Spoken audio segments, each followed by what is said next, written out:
We'll start with the prayers.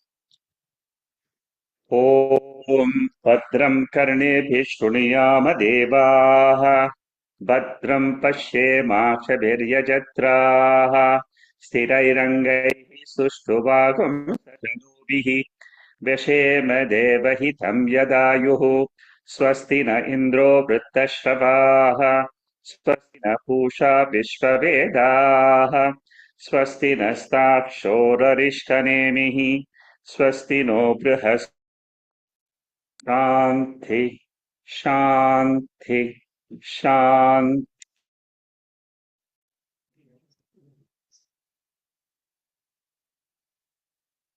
We are studying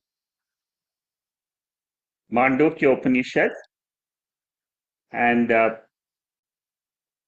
we are in the 34th Karika. The third chapter is a very important chapter in Advaita Vedanta, because the title of this chapter is Advaitam, Advaita Prakriya. Throughout this chapter, what we are trying to understand is our own nature is called as Paramarthika Satyam. It is different than the world in which we live. It is the basis of this world. Like the waker is the basis for the dream world, Turiyam is the basis for the waker's world. In the waker, there is no dream world. In the Turiyam, there is no waker's world.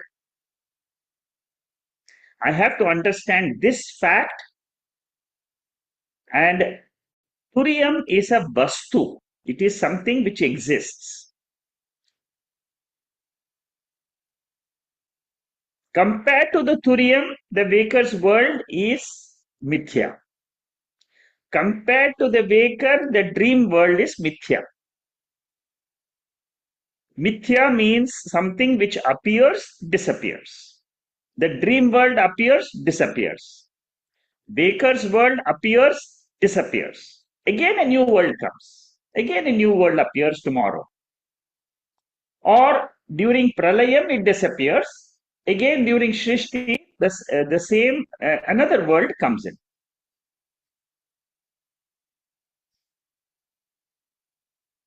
The topics which we are doing now are the deepest topics in Advaita. Deepest. You cannot get anything more deeper than what we are studying now. So these Karikas from 34, 35, they are two very, very important Karikas for Shankaracharya, because here he tells us what is the Jnani's mind. In Bhagavad Gita, in chapter 2, from 55th verse to the 66th verse, we go through the Jnani's mind. Sthita prajnascha ka bhasha. This portion here is a very, very deeper portion than that what we learn in Gita. As you go through this, the Bhashyam for these Karikas, these verses is very, very long. But they take you to deeper aspects of your own mind.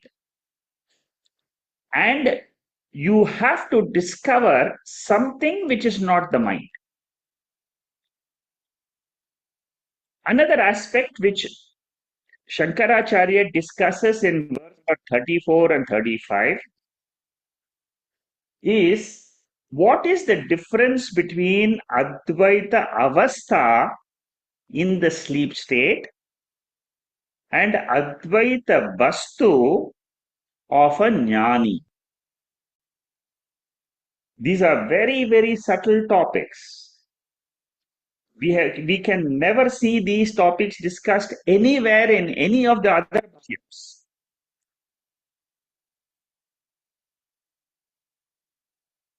So let us go to the place where we stopped last week. and that is this Karika number 34. We will do the little bit of revision for this. I have already introduced to you the Karika number 34.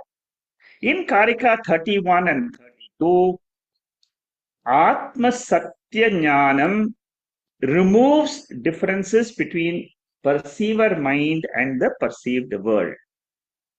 In the 31st sloka, which is given below,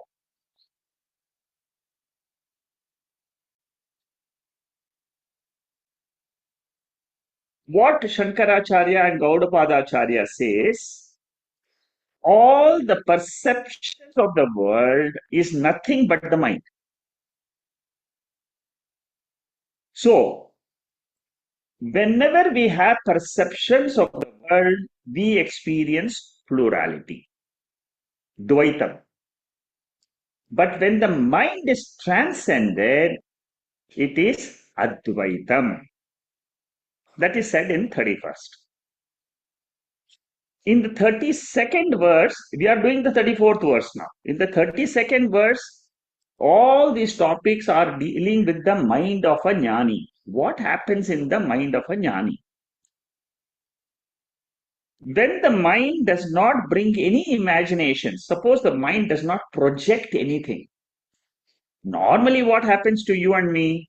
We keep on projecting. The mind keeps on projecting about the future, about the past. It has memories. It will bring up the vasanas of the old transactions. This is what happens to all of us. Here, Gaudapadacharya says, when that mind quietens down, why does it quieten down? Because of the Atma Jnanam. What is the Atma Jnanam, Turiya Jnanam? In Turiyam, the mind ceases to be the mind. And therefore, there is no cognition of any objects at all. See, many a times we may wonder, is this type of state really possible or not? So, Shraddha in the Veda is a very important factor. Veda alone shows me the torchlight and says, go beyond your mind and discover the truth. The knowledge of Atma, the knowledge of Jagat Mithyatvam is given only in the Veda. On our own, we will never be able to discover this. Therefore, Shankaracharya says, Jnanam removes duality. Even while we are experiencing the world. For example, while experiencing a chain, your mind can think about, oh, all this chain which I see in the gold shop is nothing but gold. Your mind can have that vision. Similarly, what Gaudapadacharya says is, whatever the mind is projecting, whether the mind is perceiving anything, whether the memories are there, whether the ego bhava is there, I am a doer, I'm a karta, I'm a bhokta, all this is there going on. Even when you are in the world, you can be out of the world by shifting your attention to consciousness. Now, the next topic is, what is the difference between Advaitam? Advaita means what? Non-duality. Secondlessness. There is no second thing in that avastha. In Sushupti means in sleep. Automatically we experience Advaitam. There is nothing in the world. There is no world. There is no body. There is no mind. I am experiencing very, very different than what I experience in the waking state. Anubodha Jnanam means If I already experience in the sleep state, why should I go for this special jnanam with Guru Upadesha by studying the Upanishads, Bhagavad Gita, Brahma Sutra, Shabda Jalam, like what Shama said yesterday? Why so much of all these words and understanding? Why is it required? Now, this is the topic for Karika number 34. The main thing we understand in this mantra is we need to drop the notion of division in our own mind. And then we ask the question, who am I? When the division is gone, automatically mind remains abiding in Atma. When the flame of experience ends in sleep or after jnanam, the oil of thoughts end. Oil of thoughts end means what? During sleep time, there are no thoughts in the mind. For a jnani, during waking state, he can have the vision of Atma or Turiyam by simply shifting his mind to Atmajnanam. What is Atmajnanam? I am not the mind. Mind is nothing but the same Brahman or the same Turiyam. That is what he is going to say at the end of verse number 35. So, mind becomes Amani Bhava. We have started this Amani Bhava discussion last week. Amani Bhava means what? No mind. So, a mind with thoughts becomes a mind without thoughts. Prashantam, it becomes peaceful. Nigrihitam, these are words used by Shankaracharya. Nigrihitam means what? It is restrained from all misconceptions. And then it becomes Niruddham. Niruddham means enlightened mind. What is an enlightened mind? Enlightened mind is the mind which has got Dvaita Abhava. There is no perceiver and perceived object duality in awareness, consciousness. Suppose you get this knowledge from the Veda and you try to understand that many a times I remain silent. I don't have any subject and object duality in my mind. What is that experience? That experience is Surya experience. So, knowledge of Atma removes the divisions in the mind caused by prarabdha karma. What is the difference between a wise man who has woken up to his nature and a sleeping man who is ignorant about his nature? This is a very, very big difference Shankaracharya points out. In this class and maybe in the next class, we're going to discuss the same topic. What is the difference between a wise man who has got a nirvikalpa avastha, nirvikalpa vastu, and what is the difference between a sleeping man who has got a nirvikalpa avastha alone? The difference is between avastha and vastu. Jnani gets nirvikalpa vastu, which is Turiya. Sleeping man is involved in nirvikalpa avastha of the mind. The mind which is got ignorance in the waking state has ignorance in the sleep state also. Suppose I ask any of you, do you know Turiyam? Because you have studied Mandukya, you will give some answer. Suppose I ask a layman, do you know Turiyam? Do you know what is your real nature? He will say, I don't know my real nature. I think the body is my real nature. That will be the general answer given by all Ajnanis because they have self-ignorance.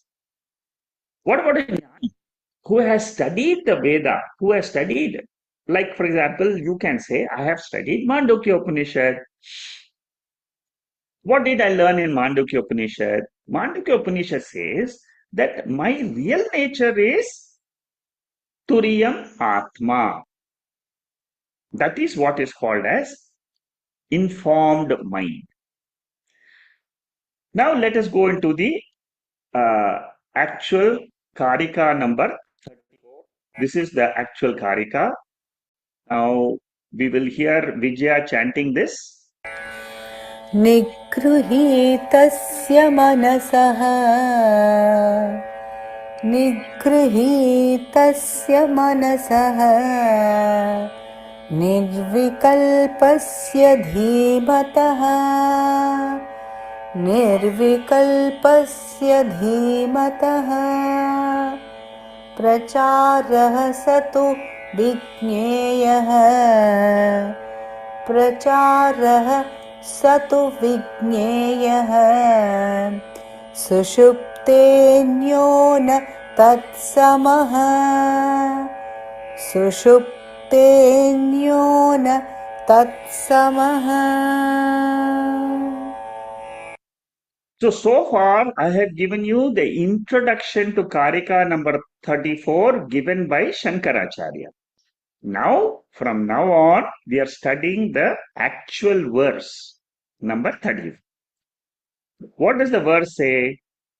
It says that the mind of a jnani, which is under perfect control, free from all imagination, is different than the mind of a sleeping person who also has a non-dual mind. He doesn't have any projections in sleep.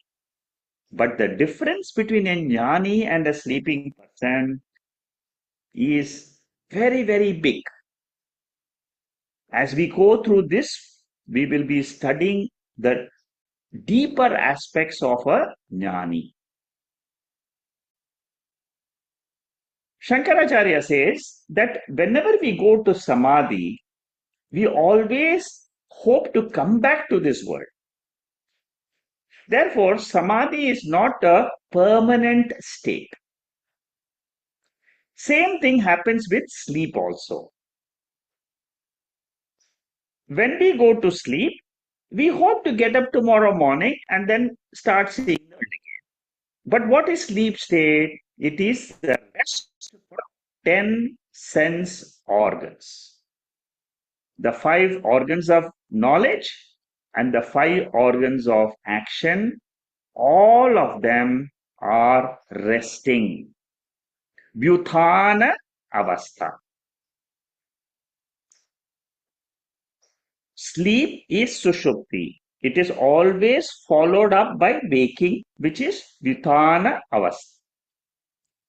No sadhana is possible in nirvikalpa avastha, which is the sleep state.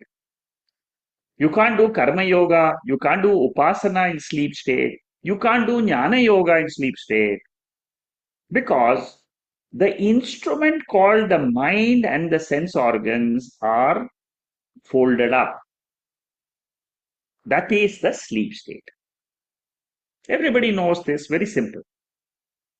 What about jnanam? Jnanam is moksha purushartha. It is a goal. And what does the Veda say? It is nitya sadhyam. A goal which has already been attained by us. It is not something new we have to discover. Because according to Veda, all of us are this nirvikalpa vastu, which is Turiya Atma. And this Turiya vastu is divisionless. But I don't know this. Today I take this body as real and the waking state as real. Veda, through the jnanam, Atma jnanam, like for example, Mandukya Upanishad, we have been studying for the last 1.5, 2 years. What does it do? It wakes us up from the waking state to the eternal self, which is called as Turiya. Nirvikalpa avastha is non-dual, divisionless state. Nirvikalpa vastu is our inquiry. How do we discover this? Not by physically removing something. We discover this nirvikalpa vastu by meditating, reflecting, listening to the scriptures. When we attain this nirvikalpa vastu, divisionless reality, it is atyanta bheda vartate. Permanently it is not without any division. That is the nature. And what else do we understand? First of all, we understand Atma is divisionless. Number one. The second thing we understand is this Atma, Turiya Atma, is the Adhishthana. Like the waker is the Adhishtanam, the substratum for the dream world. This Turiya Atma, which is divisionless, which is non-dual by nature, is the substratum for the waking state. So whenever we are in the waking state, we should know that there is a substratum, there is another state, another vastu, which is always there, because without that, this cannot exist. Without a waker, dreamer cannot exist. Without Turiyam, waking cannot exist. All this we come to know through what? Through the Shastra Guru Upadesha. Shastra may be there. Shastra is there in all the textbooks. Shastra is there, but then what makes the difference? That Shastra has to be taken up by a guru to explain to us, which is called as Upadesha. Experientially, duality is there. All the time it is there. But what do we say? It is mithya. It is exactly like waking up in the dream state and telling you, you are not a dreamer and the dream world, you are the waker. What are we doing now? What we say, you are not the waker and the waking world, you are Turiyatma.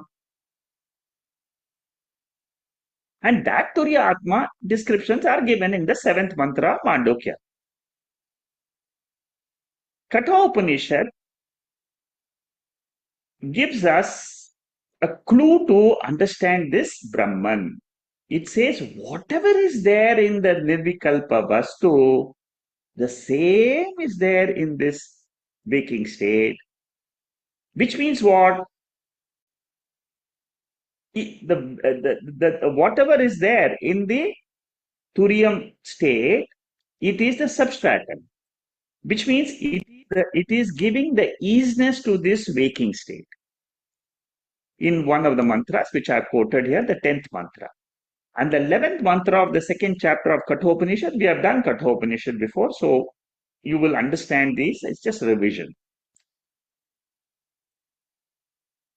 Here in the second mantra, very, very important word is Neha Nana Asti Kinchana. This is the Apavada portion of Kathopanishad mantra. Apavada means what? You reject the world completely. But what you keep, what you keep, what you retain, the isness of the world you retain. And the isness is Karanam. It is Turiyam. It is that Brahman. So you reject the world. First, you see the world together with Karana. That is Adhyaropa. You superimpose on the Karana, the world. Then what do? You remove the world and keep the Karanam. And then what do you say? When you don't have the world, when you don't experience the world, you say that Turiyam is not even a Karanam, it is Karya Karana Vilakshana. This methodology of Adhyaropa, Apavada is very beautifully analyzed by Shankaracharya in verses in the second chapter, third section, verse number 13 and 14 of Kathopanishad. Very beautiful realization of self-realization, complete analysis. If you study that portion, I'm quite sure it is very subtle. But when you go through that portion, Bhashyam portion, you get a very good glimpse of what this Advaita Vastu is there. Like here also, these verses here are also similar in nature, but here the methodology used is avastha. There the methodology used is existence, isness. Okay, so that is about a little bit of digression. I wanted to explain that to you. What is the ultimate state of ours? Ultimate state of ours is this statement here, number 10, which says, can non-dual in 3 periods of time. Very, very important statement for us to assimilate. Suppose you have, in your mind, you have been able to recognize that Turiya Atma. The second thing you should know about that Turiya Atma is, even when my body is undergoing a waking state, dream state, sleep state, I am that Turiya Atma always. Now, that is something which a mind can assimilate, provided you have reflected on Atma Tattva. Your mind needs to reflect. So, duality is unmanifest in Sushupti. That means I don't see subject object duality in sleep or in Samadhi or in death. Suppose the body is not there. No difference to me, the Atma. In the sleep state also, I am not experiencing the body. So what is the difference between sleep state and death? This is the way one realizes one's own nature as Advaita Atma. You need to contemplate on this. Dvaitam is not my nature. Advaitam is my nature. Advaitam is experienced in Sushupti, in sleep. It is experienced in the yogi's samadhi. It is also experienced when the body is not there after death. It is also experienced when the creation itself is not there in pralaya. All these 4 stages, I am of the nature of Advaita Vastu.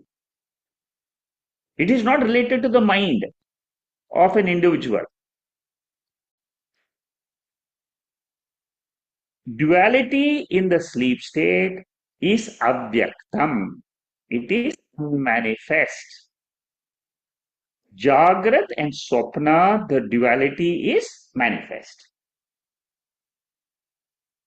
See, the topic is very deep.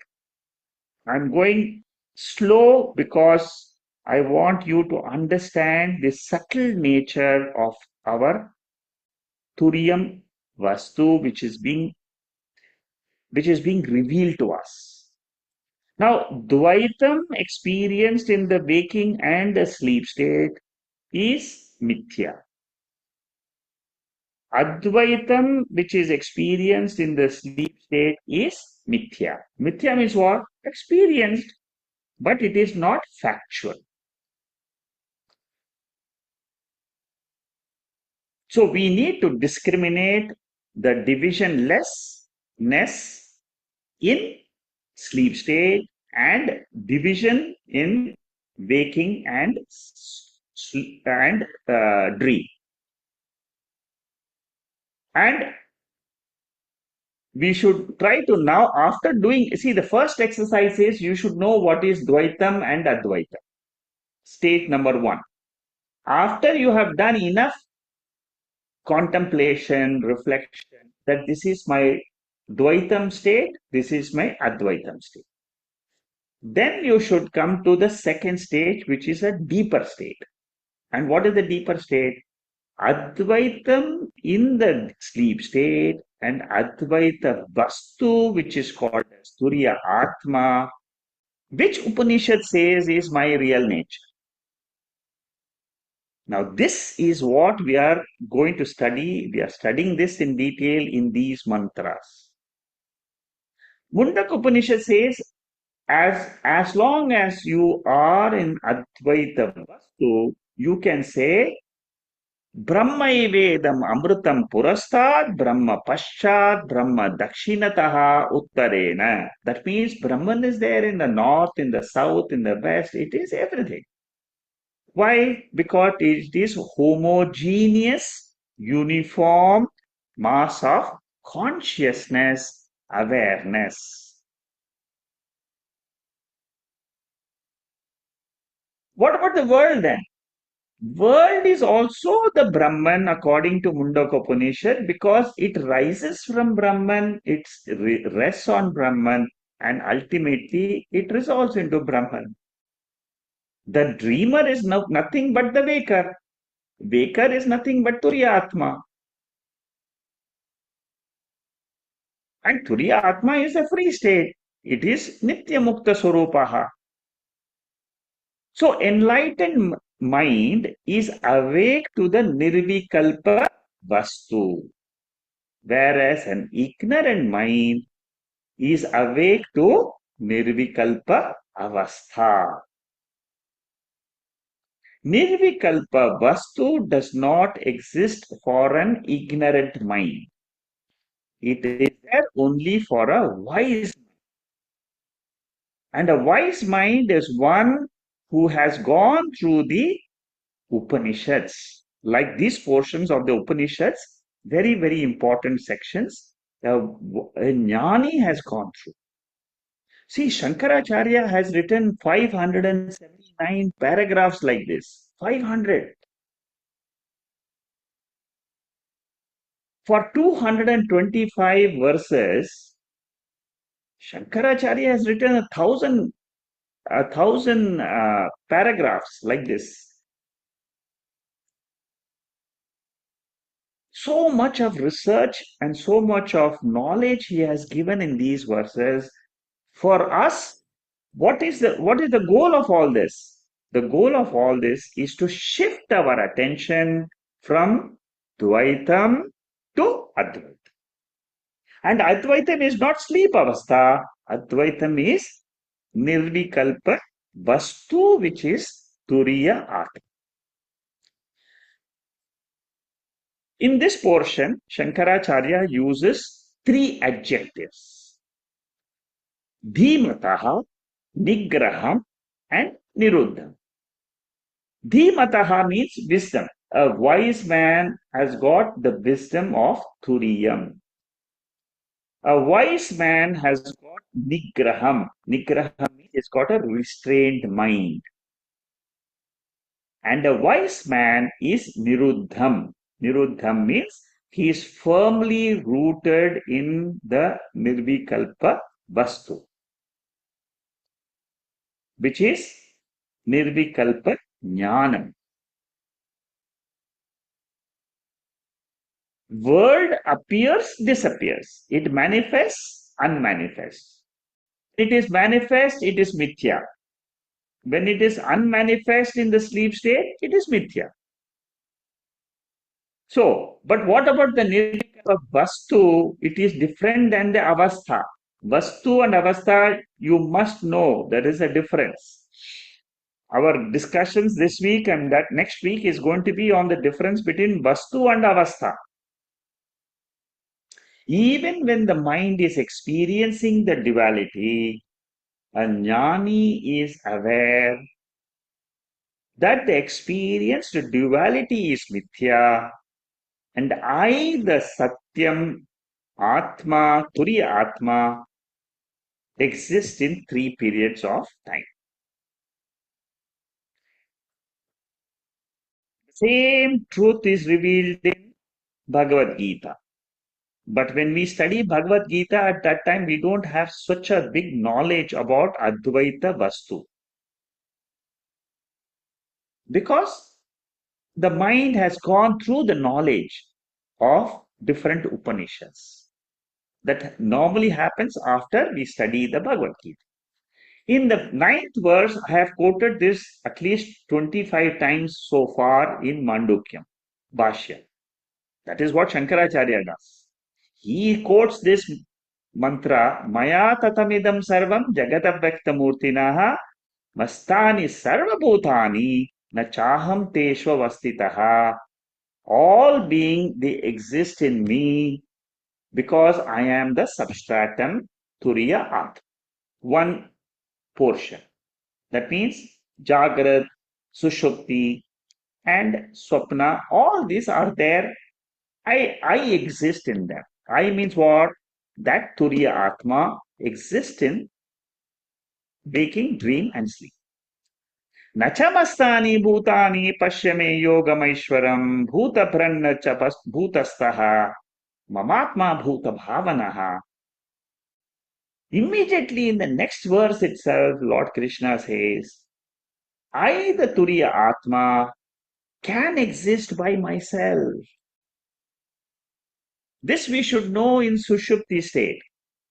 In Sushupti state, I am there as pure Atma. I can exist as pure Turiya Atma without the three states. The same thing I can say in Jagrat also. In the waking state also, I remain abiding to my real nature, which is beyond the three states. Another beautiful mantra in Bhagavad Gita is the fifth chapter, verses 8 and 9. Very often quoted in relation to Turiya. Naiva kinchit karomiti yukto manyeta tattvavit pashyan shrinvan sprishan jigran, and so on. Even when the body is acting in the world, I should know the divisionless Vastu, which is called as Atma. So, do we need to go to meditation and then try to discover our nature? No. Suppose you have Jnanam, Advaita Vastu Jnanam, you don't need meditation.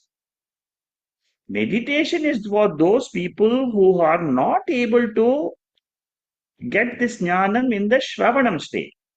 Listening to the talk itself, if your mind can go to that Nirvikalpa Vastu, which is free from divisions, then you don't need meditation.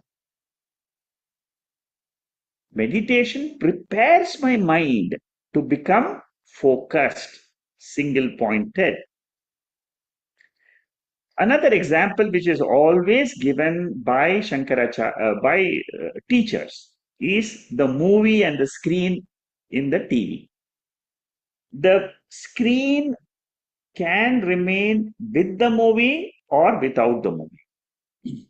Consciousness can remain with the world in the waking state, without the world in the sleep state.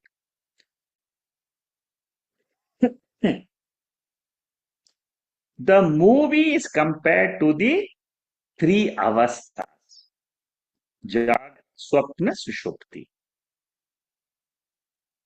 Movie is experientially asti. It is experienced. Factually, movie is nasti.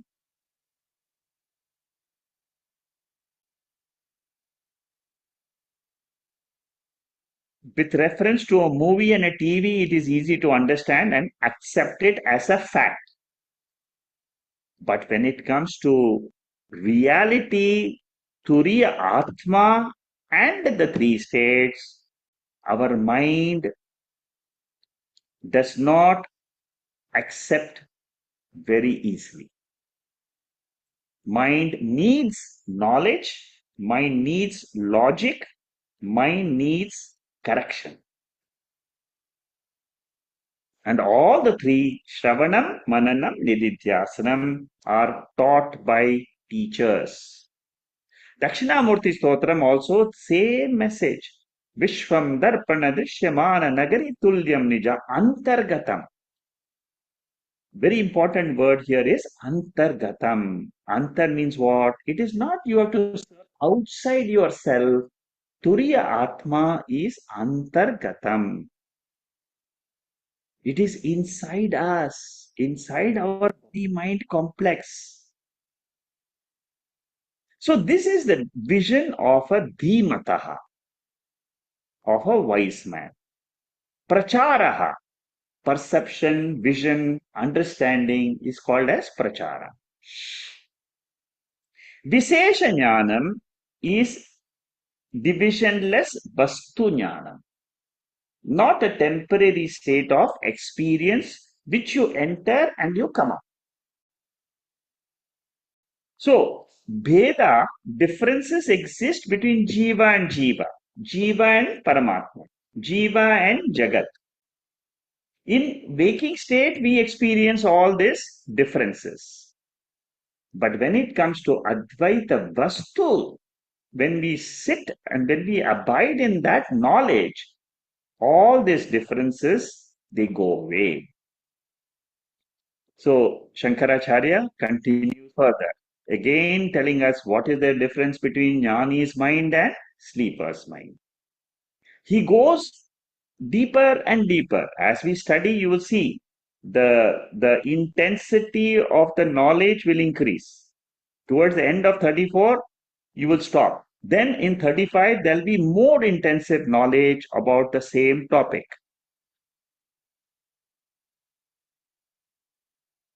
And in these karikas, we must keep in mind 31st one karika I have already explained to you, 31 and 32 before, so I don't want to repeat that. The difference between the sleeper's mind and the jnani's mind is the focus of 34 and 35. Mind in Sushupti goes to potential state, Karana Shariram. We are going deeper now. So far, I have told you a little bit overall things. Now we are going to the deeper effects of the sleep state. What is a sleep state? Sleep state is a potential state, like a seed state. Karana Avastha, Karana Sharira, Mula Avidya. These are all names of the same state only. Maya is another name. Karana Shariram, another name. Mula Vidya, another name. Bija Avastha, another name. So in this Karana Shariram sleep state, ignorance is dormant. It is there, but it is dormant. Avidya is there.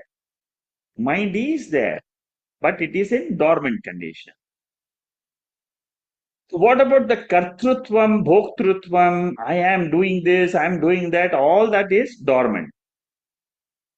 See, why I'm giving this explanation is you can see the difference between mind in sleep state and mind in waking state. How do we wake up? Pratasmarami Stotram by Shankaracharya is a very beautiful stotram for meditation when you wake up in the morning. What do? You, in the morning when you get up, you remember that Atma which is always as Sat Chit Ananda. Shankaracharya says this. He said, what is the best way of getting up in the morning? As soon as before you can open your eyes and you say, I am waking up from my real nature to the avastha. My real nature is Turiya. I am now will be a witness of the state called waking. And the waking state is made up of Panchabhutas and so on. That is the verse number 1 of Pratasmarami Stotra. The second verse of Pratasmarami Stotram is about the nature of that Turiya Atma. It is effulgent. It is unborn. It is changeless. And mind cannot have any access to it. What has access to it? Only the Upanishads. Upanishads are revealing to me by two words, neti, neti. This is Pratasmarami Stotram. See, when we study Bashyam, because the students are very advanced students of Vedanta, we bring in many verses of other texts also, so that we are able to understand Shankaracharya's commentary. In sleep, mind goes to Bija Avastha, which is what I said earlier. So 34th Karika talks about the function of mind in sleep and the function of mind in knowledge of Advaita Vastu. Mind is the same. When you get Advaita Jnanam from the Upanishad, the function of the mind changes. See, again, we are going deeper into the understanding of the sleep and the Jnani. Prachara Bheda is there. Jnanam leads to Nirvikalpa Vastu. Turiya Jnanam leads to Nirvikalpa Vastu. That is going to be detailed discussion happens in 35th shloka. In 34th shloka, the sleep state of the mind is discussed in a detailed way. Enlightened mind acknowledges just the experience of duality. See, enlightened mind, jnani, for example, suppose you turn to be a jnani. So what will happen to you? You will say that yes, duality is there, but only thing is it is mithya. And the Vichara Sagara has got a very deep analysis of this process. And it says, an enlightened mind sees division, vikalpa, as artha adhyasa. Artha means obvious. Adhyasa means superimposition. So, there are two types of superimpositions, two types of adhyasa. One is called as artha adhyasa, another is called as jnana adhyasa. Both are vikalpas only. Vikalpa means what? change in the mind. Whenever there is a object of world outside reaches your mind, there is a change. There is a perception takes place. Similarly, when your mind is thinking, vikalpa is there. It is projecting something. It is jnana adhyasa. So one is artha adhyasa, jnana adhyasa. But both these adhyasa are happening where? In the Atma, which is free from adhyasa. I, the nirvikalpa vastu, am the adhishtanam. I am the rope. And what is the rope snake? Rope snake is the three avasthas.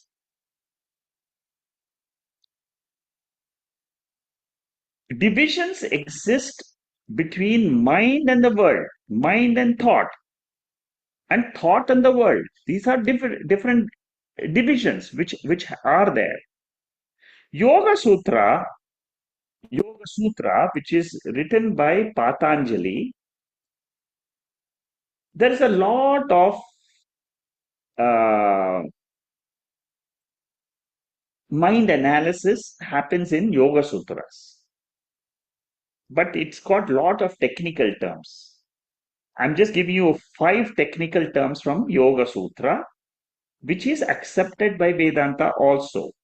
The yoga philosophy is not accepted, but the analysis of the mind is accepted by Vedanta.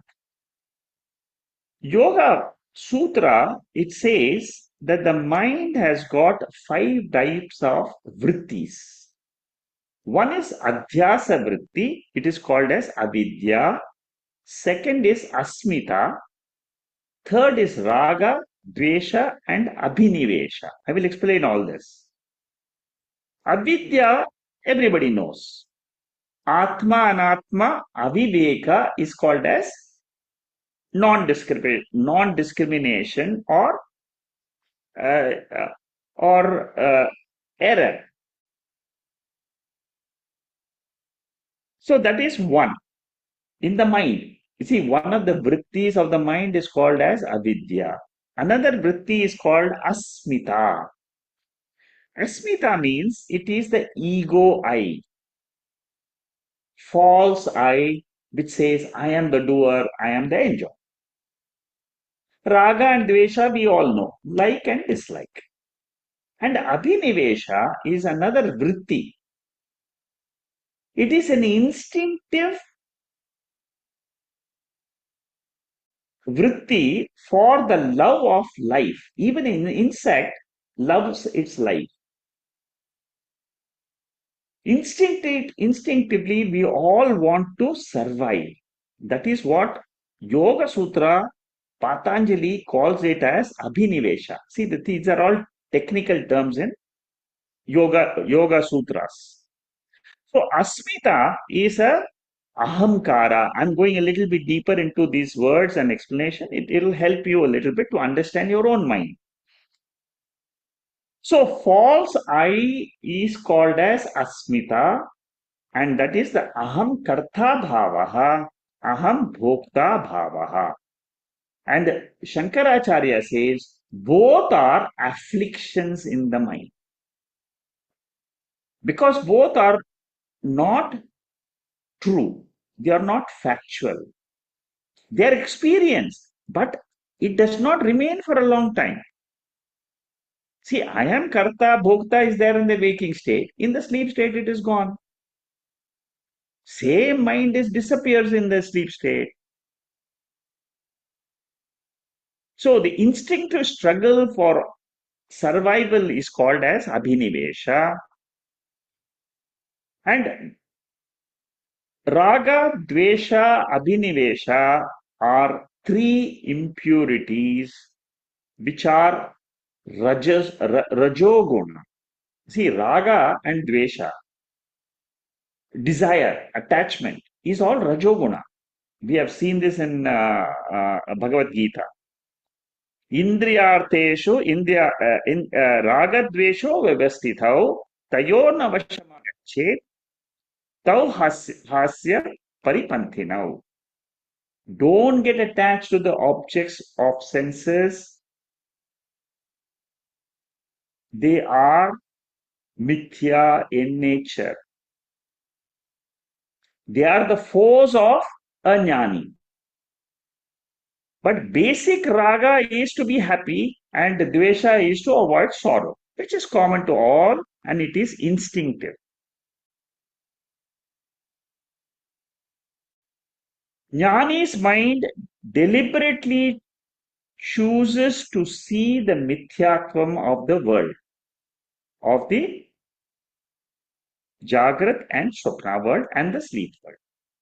Ajnani's mind naturally goes to this Advaita state. That is the difference. Ajnani's mind, naturally it happens. Every day we go to sleep. And it is Tamoguna.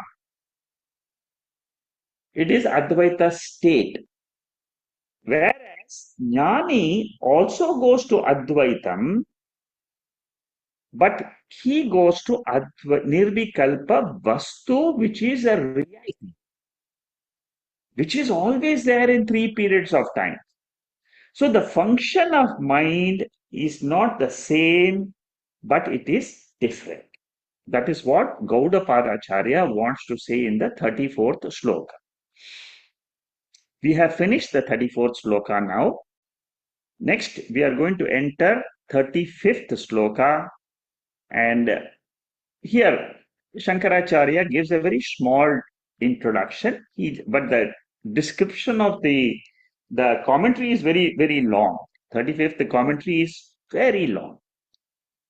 So it will extend. Today we'll start, but then we will probably take maybe the next session also and probably another session, because it's a very long commentary. Introduction, Shankaracharya says, what is the difference between Jnani's mind and the sleeper's mind? So far, we have got some information, but now he is going to explain further. See, the third chapter is called Advaitam. Now, what Advaitam they are talking about is Advaita Vastu, which is Turiya Atma.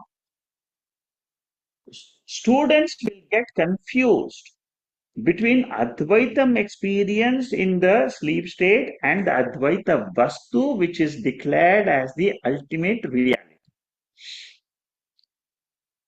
In the beginning, to junior students, we teach also that you are Atma in the sleep state. That is what we say to the junior student. But for a senior student, you have to transcend the Advaita Avastha and then know the Advaita Vastu, which is called as Turiya Atma, which is the fourth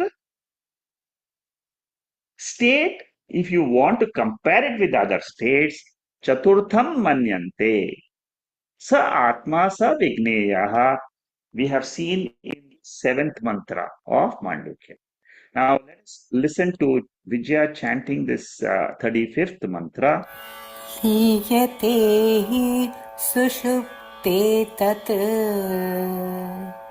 लीयते हि सुषुप्ते तत् निगृहीतं न लीयते निगृहीतं न लीयते तदेव निर्भयं ब्रह्म तदेव निर्भयं ब्रह्म ज्ञानलोकं समन्ततः ज्ञानलोकं समन्ततः.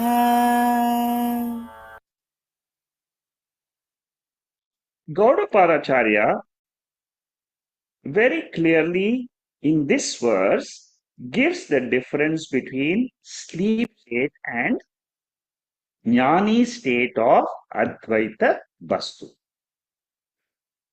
In the deep sleep state, the mind is withdrawn from the external world and it is drowned in ignorance. Isn't it true? All of us, we don't know anything about our sleep state. Nothing. We don't know ourselves, we don't know the world, we don't know God, we don't know Turiyavastha, nothing we know.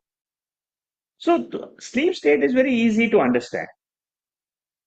complete ignorance. It is called as Mula Avidya, root cause for the samsara. Suppose in that state I know that I exist as Turiya Vastu. As Turiyam, I exist. As Brahman, I exist. That is called as Jnanam, Advaita Jnanam. The same mind becomes, which was in full of ignorance, now gets the knowledge of the Advaita Vastu. Therefore, the mind becomes fearless, and the mind gets the knowledge of consciousness awareness.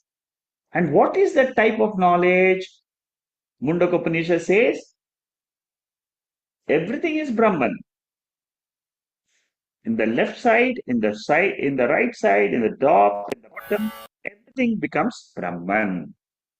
So that is the difference. There is a huge difference between the Advaita Vastu of a Jnani and Advaita Avastha of a sleeper.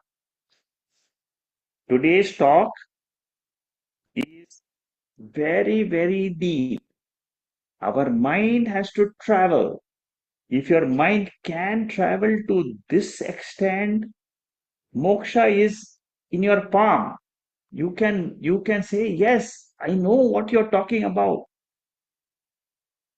3 chapters I have done of Mandukya Upanishad. In this section, 35th verse, the most important verse of the 3rd chapter, we are studying now. And it is giving me the ultimate knowledge of Advaita Vastu. Jnani's mind, the first line of this verse, it says the sleeper's mind goes into unmanifest condition, avyakta rupa. Jnani's mind does not become dormant. Jnani's mind is full of consciousness. There is no sleep state for a jnani if he knows I am a jnani. That he is going to tell in the 36th verse, and also in this verse he is going to say that. Jnani's mind in the second line of the verse, he says Jnani's mind becomes Brahman, becomes Turiya Atma. Means what? It almost like it is becomes means what?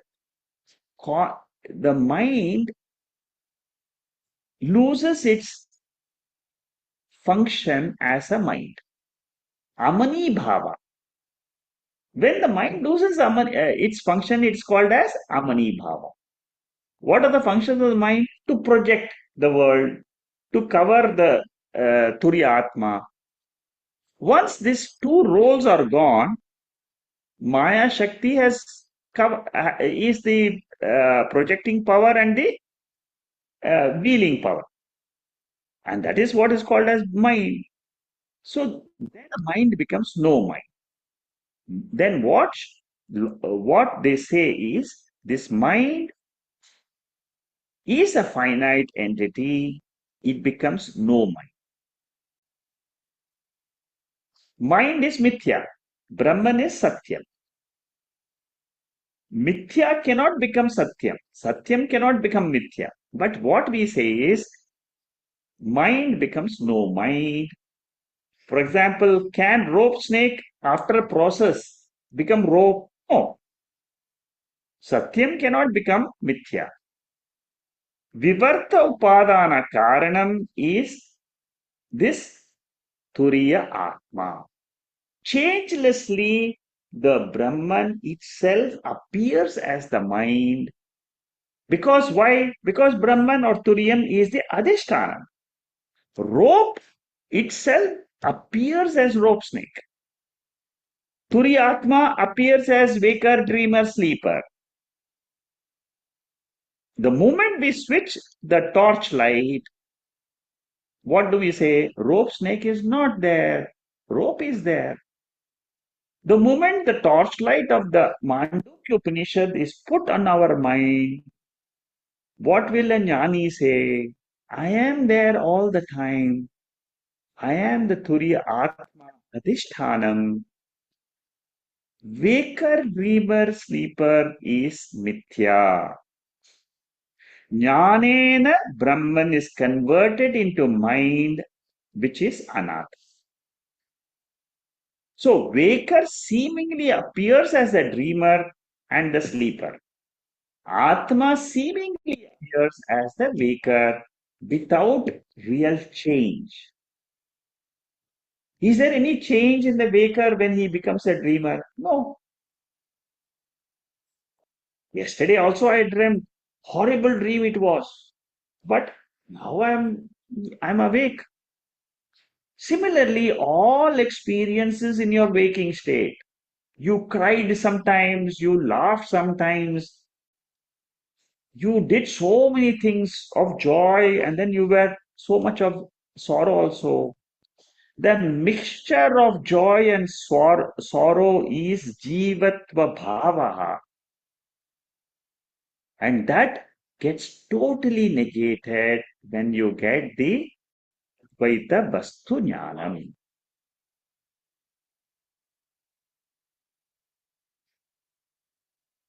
So ultimately, Brahman alone is there, and there is nothing except Brahman. In Bhagavad Gita, 4th chapter, very important shloka for Atma is Brahmarpanam Brahma Havi Brahmatno Brahmanahutam Brahmaivetena Ganthavyam Brahma Karma Samadhina. When you study Bhagavad Gita, this verse may not have made a big impact.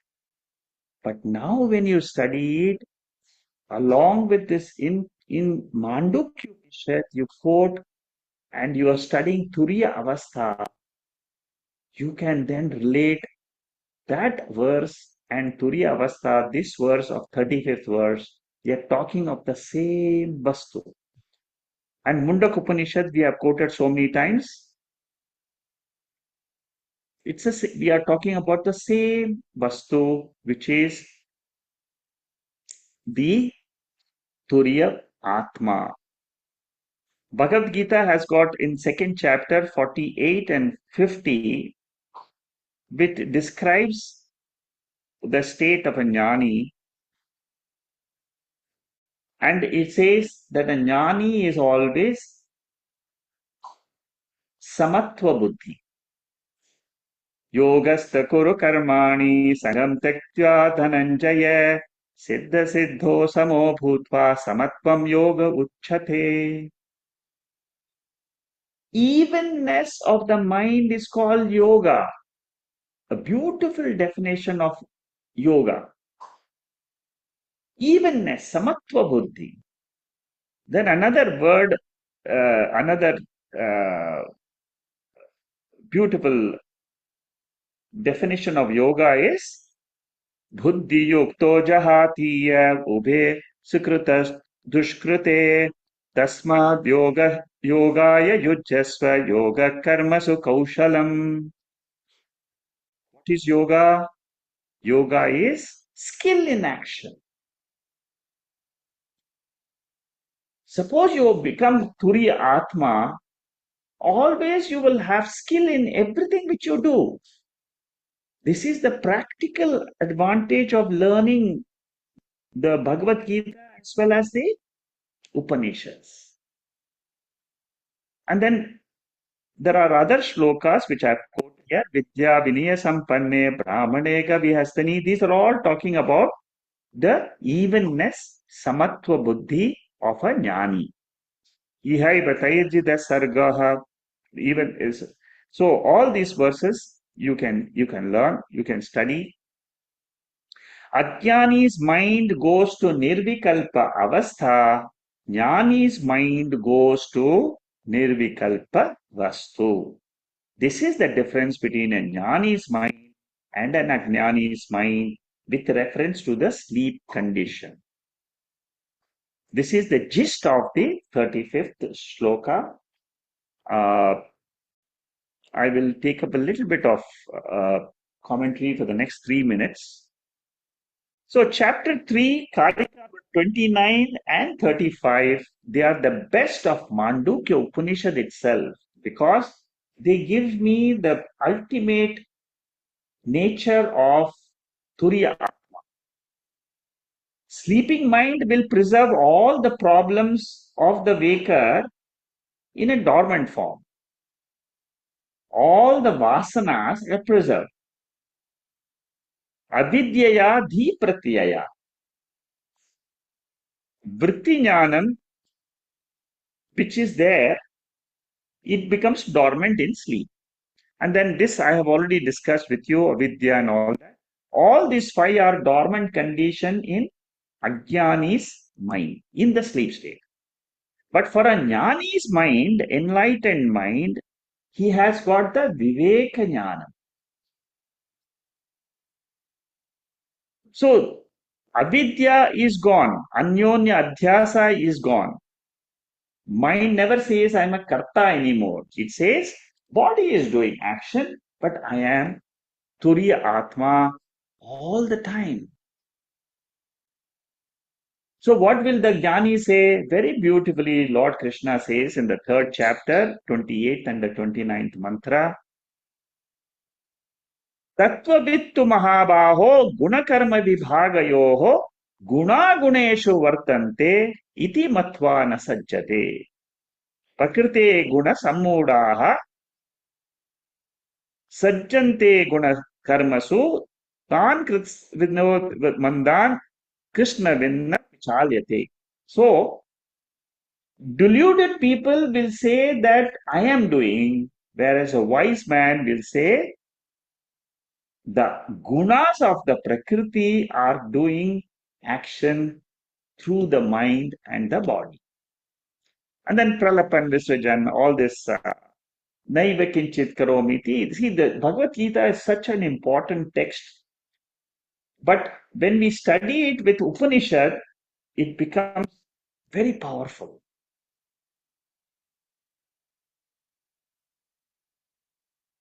This is a mind-blowing statement.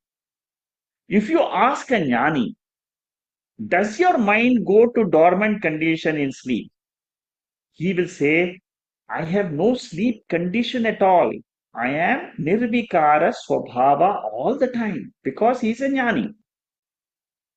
Even in the waking state, he doesn't accept the mind because mind is something which is there, which manifests and manifests, manifests and manifests. So according to Jnani, he says, I have no mind. There's nothing called as mind. Mind is mithya. Mind is maya. So if mind is maya, what is satyam? I, the Turiya Atma, am satyam. Mind by itself has no existence. I, the Turiya Atma, give it existence. Without I, there is no mind. Without I, that mind will also not resolve into anything else. It has to resolve into me, the Turiya Atma alone. So easiness of the mind belongs to Atma, not to the mind. In Dakshinamurti Stotram, the third Stotram, Yasya Spuranam Sadatmakam Asatkalparthakam Bhasate, the same idea is that the substratum for this entire activity is that Atma. Mind does not exist in three periods of time. You just go back to your own mind. Whatever your childhood thoughts, are they there today? No, they are gone. Your adulthood thoughts, are they there today? No, gone. Every day the thoughts are changing. So, Vyakta, Avyakta, Swarupa is there for the mind, but for a jnani, he drops this entire states of the mind and he says, I am always pure. Okay, so we will stop here. We will start with the revision of verse number 35 next week. And then this is an important verse. After this, we will do 36. That's also a very long commentary. But anyway, I'm sure you have got jnanam. You see, ultimately, why do we study Mandukya Upanishad? We study because we want to understand this Turiya Vastu. Oh,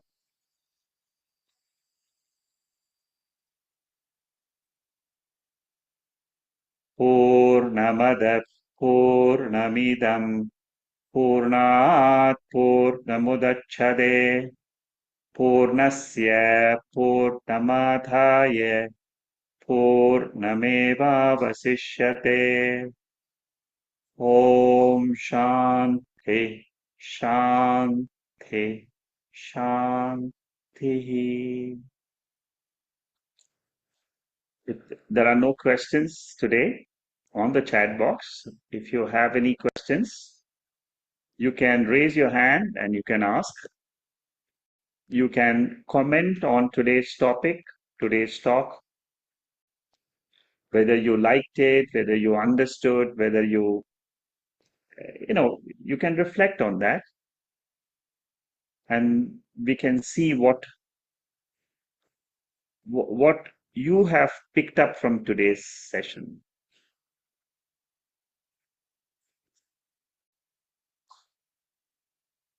So Shanmugam, I think you have unmuted all. So Vijaya, can you speak? Hari Om, Jai Shri Krishna, Hari Om Yeah, Shekharji. Very, very, thank you. very, very deep verse. I think we need a Yes, couple of more revisions before even grasping the essence of this Karika.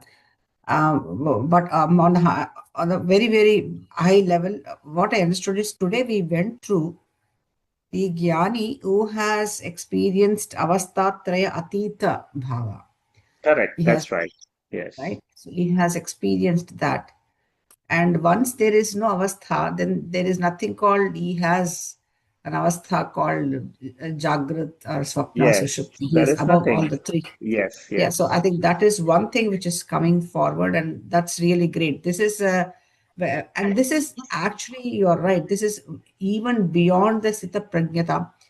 Where is correct. Sita Prajnata is where he is doing Mati Dhi, that is, he is equalizing his intellect, that is in the dhi, he is doing sama at the dhi level, but Yes, this one is beyond that. I think that is I appreciated when you took us through this. But only one question I have is, when we are telling that the jnani's mind, it is more onto the mind in the state of uh, uh, avastha was nirvikalpa vastu, whereas the sleeper's mind or ignorant mind is nirvikalpa avastha. I understand nirvikalpa avastha is also sometimes comes in meditation, where at the heightened state you are having that equilibrium, and then once you're back, it's like satsang. We are going through your session this 1.5 hours. We are very calm and we understand everything and we nod at whatever you say. And once the session is back, we are back with our own tails wagging all over, into the yeah, samsara and feeling bad about it. But my question is, whenever we use the word vastu, because vastu has its limitations. Vastu is where it is yes. grahya, grahya possibilities can come. How are we to understand when we are using this nirvikalpa vastu to be the jnana vastu? Because the vastu is limited. The jnanam itself needs to be cancelled out at the level of amani bhava. So I am little not able to get that aspect, Shekharji, if you could Yeah. explain. No, that's correct. I mean, see, your understanding is correct. We are only saying it is Nirvikalpa Vastu in comparison to the rest of the world. You see, you see, the Gaudapadacharya wants us to move away from avastha to reality. Now, reality is a Vastu. Vastu means it is something, it is existent. When we say Vastu, Vastu means existent principle. So, from a mithya avastha, he wants us to take us um, to something which is more real. And he just coins the word vastu. You see, Okay. we don't find this in the Upanishads directly. This is Gaudapadacharya's explanation of the seventh mantra of the Upanishad to his students, like Shankaracharya. He wants to help the students uh, to understand the difference between avastha and reality. Reality means Atma. He has to give some word. So he's giving a word which is called as Vastu. Vastu is only trying to negate an avastha. That's all. Ultimately, that Brahman or Turyam cannot be described by words. Yeah. It cannot be described by words. It is something which is beyond everything. This is only as a tool, a small tool to understand the difference. Are you able to get it? Yes, Shekharji. So in that is the case, then we should not, when we say Chatushpath, so Correct. even Turiya cannot be the Chatushpath. It is It not the is fourth, it is not the not even fourth the state, it is the reality in which yes. all the three states are coming and going. Yes. Yeah. So it is some existence principle, as you rightly Correct. said. And then Yeah. you should only say, I am that Vastu, I am the Turiya reality, which the entire thing is coming and going.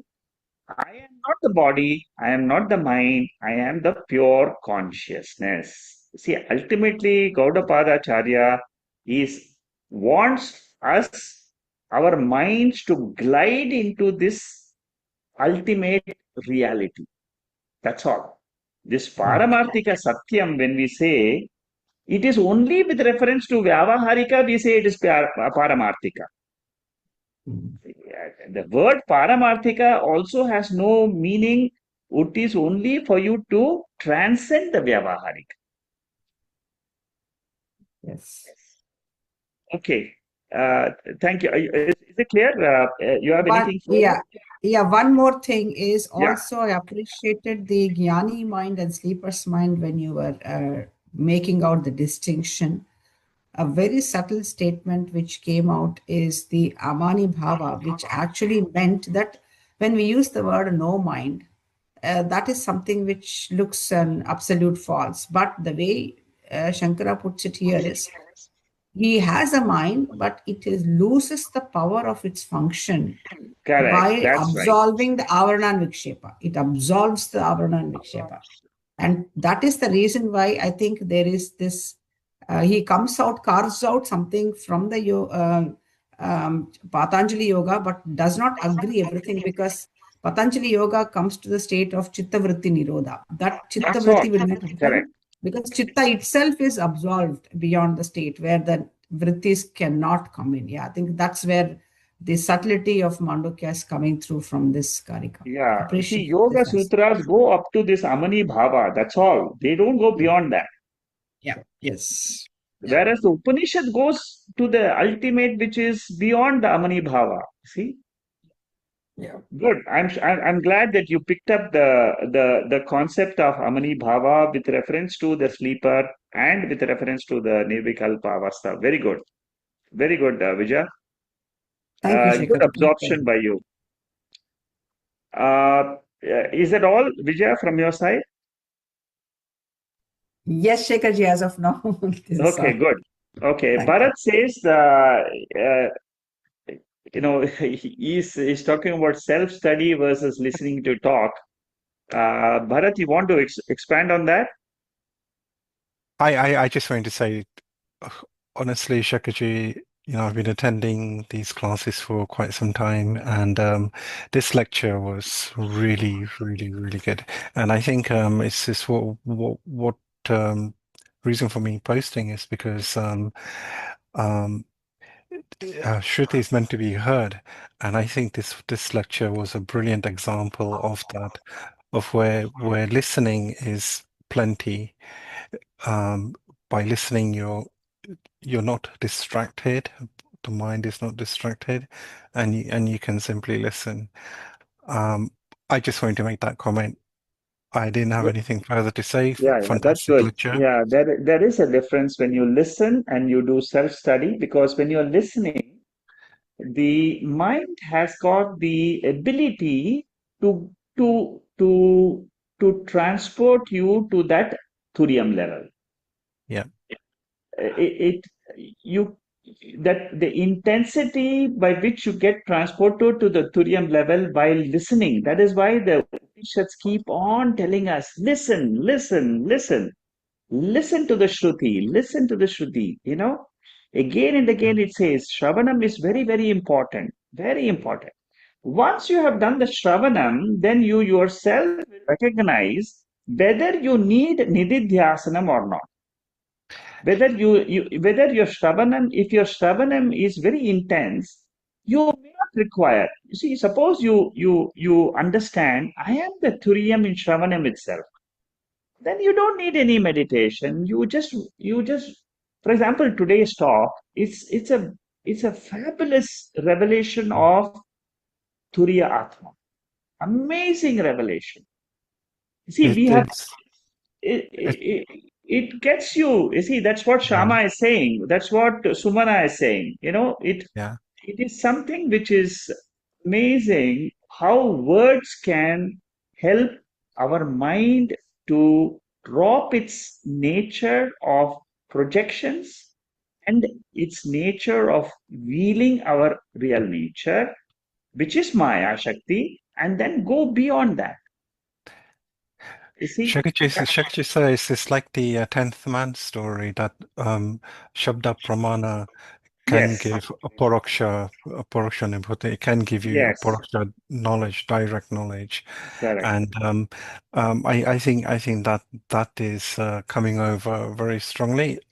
For me personally, it's obvious words matter, and but again, this I have a small confession. I had a few activities to do whilst I was listening, but I found myself so focused on the lecture, the activities just happened. So yet again, Okay, brilliant lecture. good. Thank you. Thank you. Shama, you were saying something here. Do you want to say something on to the group? Shekaji, basically, it's so interesting actually how Vijaya, she actually had picked up the same thought, So I had the same question at the end of, the talk that why is it Vastu? Vastu is an object. Yes. So, so I just wondered why is that object? And I just wonder after you've explained to her, so it was very funny, it was the same question that does it mean that what needs to be obtained? So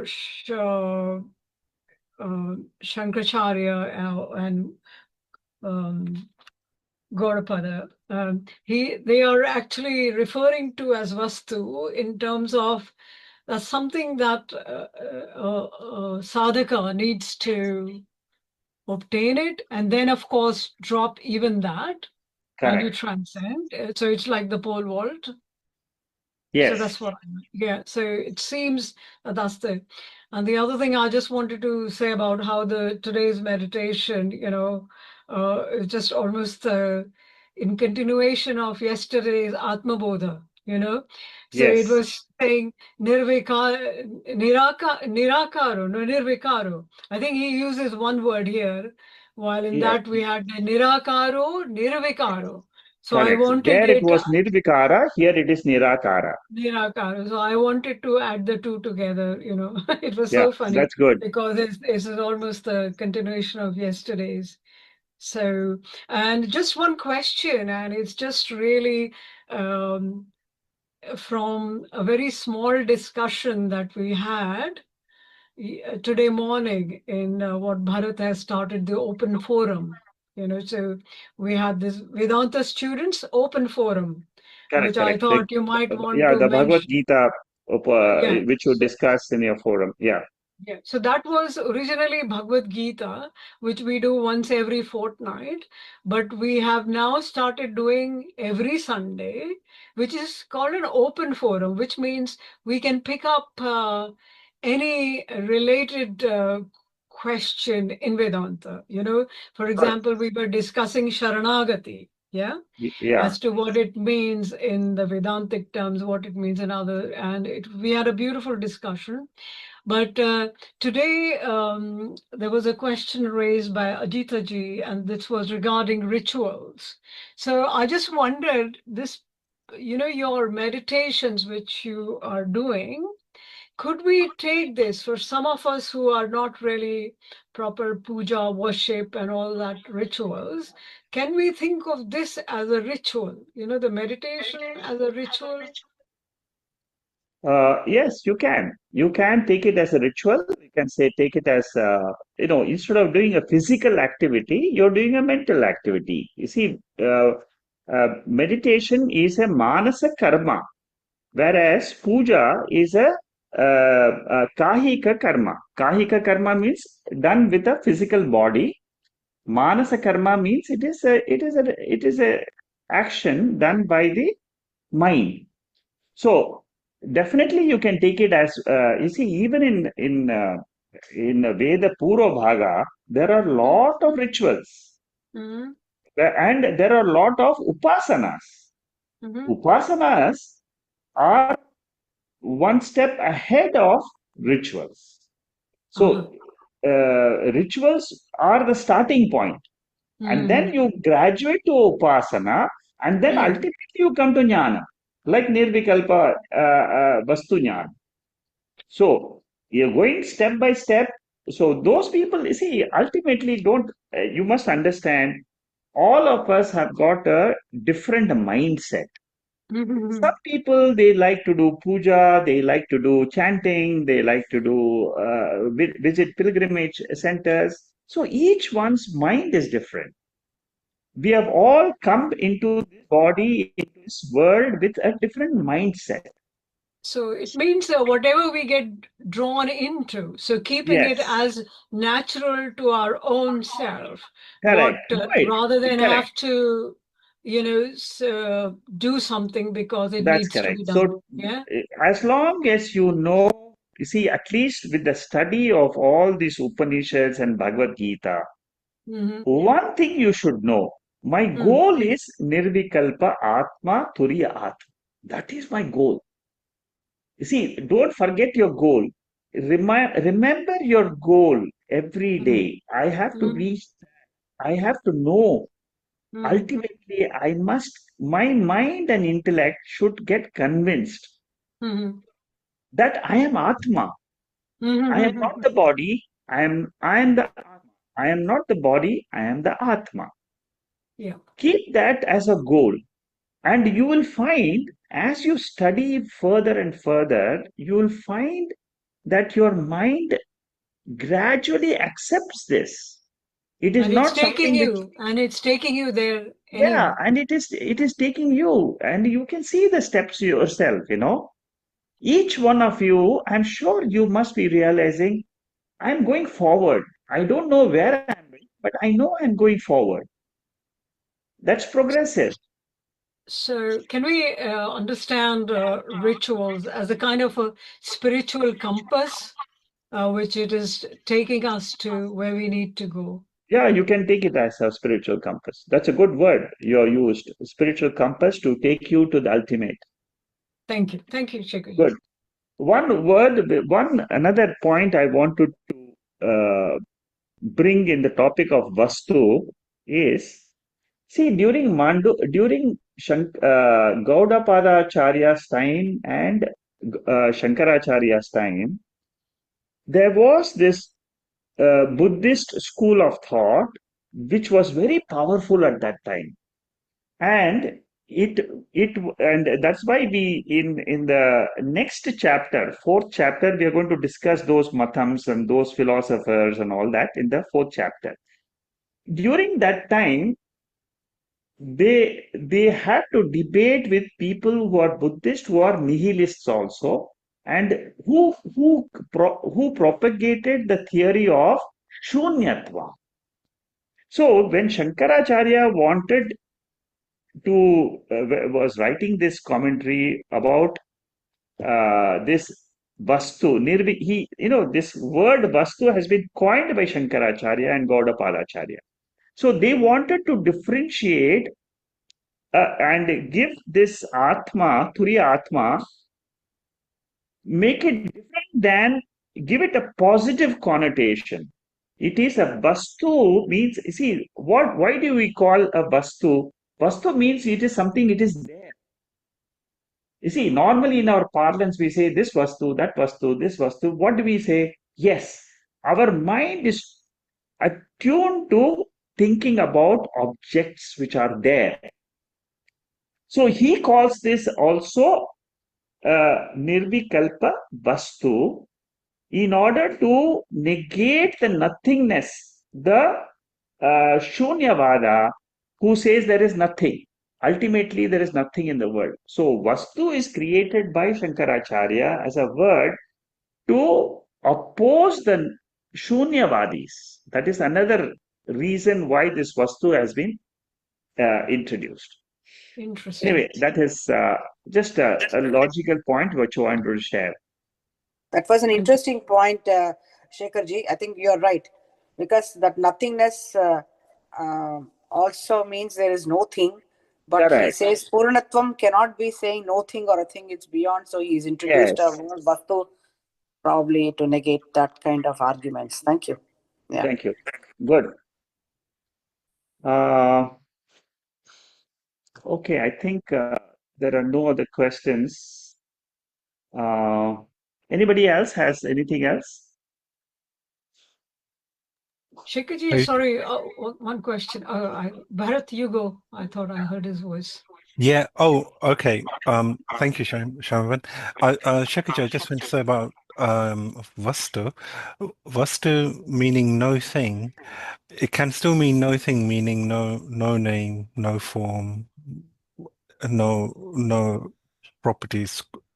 Vastu is just a synonym of that nameless Nirguna Brahman. Yeah. And hence in that sense, I think in Buddhism where they use the word emptiness, again, I'm according to my understanding, emptiness isn't unreal, is a non-existent.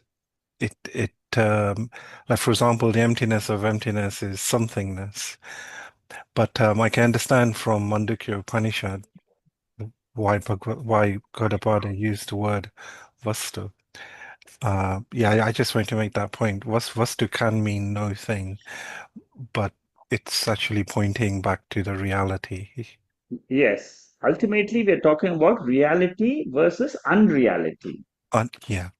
Yeah. Mithya versus Mithya state, which is sleep state, versus something which is existing. Yep. See, Vastu I would translate as existent. Like Satyam Jnanam Anantam Brahma. Satyam is Vastu. It Yep. is there. It is something which is real. Whereas Mithya is something which is coming and going. Yeah. No thing implies a thing implies pratyaksha, perception, but just because there's no perception doesn't mean that there is no vastu. Correct. Good. Thank you, Bharat. Nandu, you have something? Yeah, just to add on a couple of points and just maybe clarify from your side. I think this particular words or maybe some different words also coming in like our Vedanta, like vastu or maybe like a pantha. So pantha means like we say as like marg or road, but that road is physically not visible. Or maybe dhama, tad dhama paramam mama. So that is Bhagwan says dham means usually we say about like house, but there is no particular house. But when you will reach there, that is something given as like a terminology, even as like a turiya avastha, like a fourth state. State why we are saying because of Jagruti, Swapna, and Sushupti. This Correct. we are talking of Incorporation. like three padas, and Chaturtha is considered based on that. So those are some of the, and the beauty of our scripture is like a slowly, it is taking us to gliding on that level. That's my understanding, better understanding. Correct. That's right, Nandu. You're right. Thank you. Good. Uh, Anybody else? So is it right to say, Shikaji, that Turiya Atma is the Adhishtanam for the other three states? Yes, 100%. That's Yeah, the okay. absolute correct uh, description of Atma.